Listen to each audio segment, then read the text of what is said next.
viewers, welcome back to my channel. So today I'm going to be showing you the card that I created for Craft Roulette episode number 238.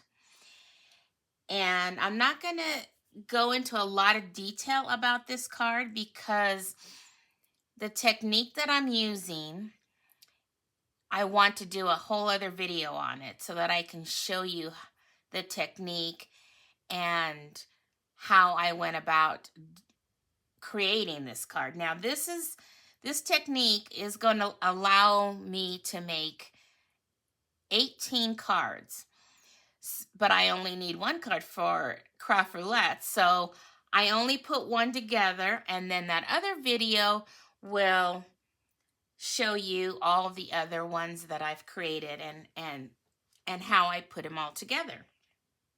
So let's pull in the card. So here it is, and the project had to be a collage.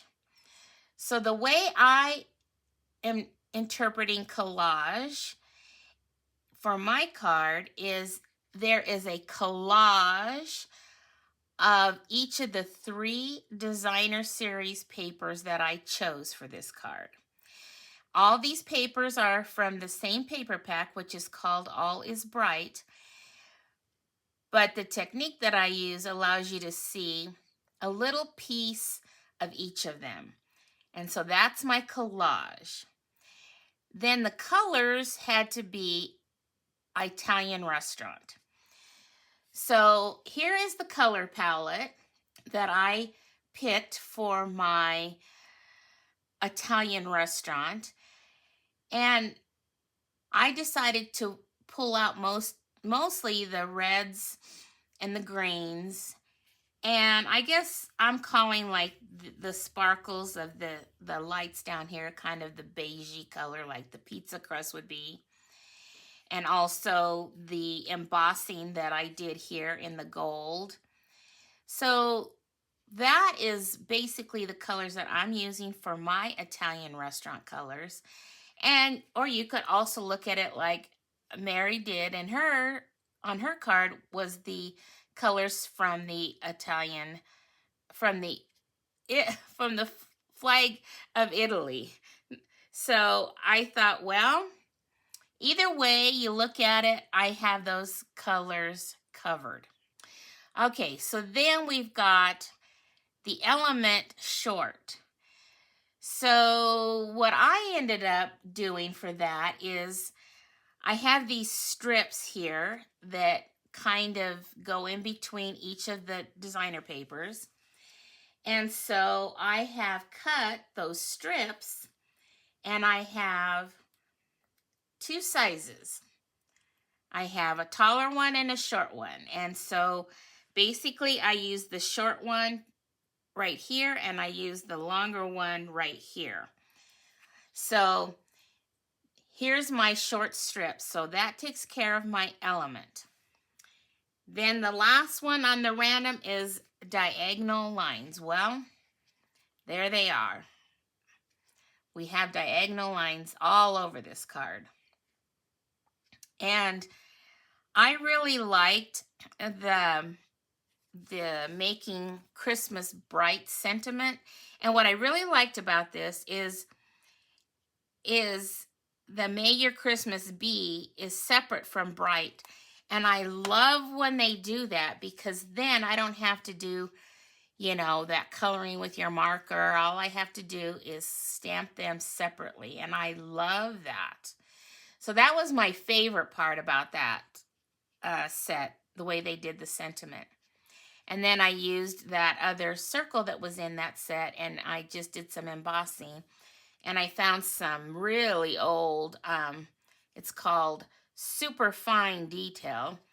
So I thought I would use that gold embossing powder there. And then to punch it out, I really like this punch. So I pulled that in to punch it out. And then I popped it up on my card. And then on the inside, with the technique that I'm showing you, you'll see how you can basically use one side, or you can use a little piece of whatever design on the front that you want. But as I was looking at it and turning them over, I saw that, hey, I like some of the backside, so you can also do that. And then I really like this sentiment: friends make the season shine. So, because I think when you send out Christmas cards, you are sending to a lot of friends as well as family members. But some families are smaller than others, and so you end up sending them out to a lot of friends. So I really like that sentiment. So, alrighty, well, there is my card for Craft Roulette episode number 238. And I think I've got all my parameters covered. And here it is, Thursday afternoon, and I'm pushing the wire again to the deadline. So, okay, well, I hope you enjoyed this card in this video. And if you did, you can show me your joy by giving this video a thumbs up. And until my next video, which will be on, let's see, the 2nd, because that's going to be in time for another sheet load. I hope you all have some good crafting fun, and today's Halloween. I don't know what you're all doing for Halloween. I'm not going to do anything. I'm going to just kind of hibernate down here in my craft room because I didn't buy candy. So I'm not going to be giving out candy this year. So I hope you all have a great Halloween, and remember, choose joy, and may God bless you all. Bye-bye.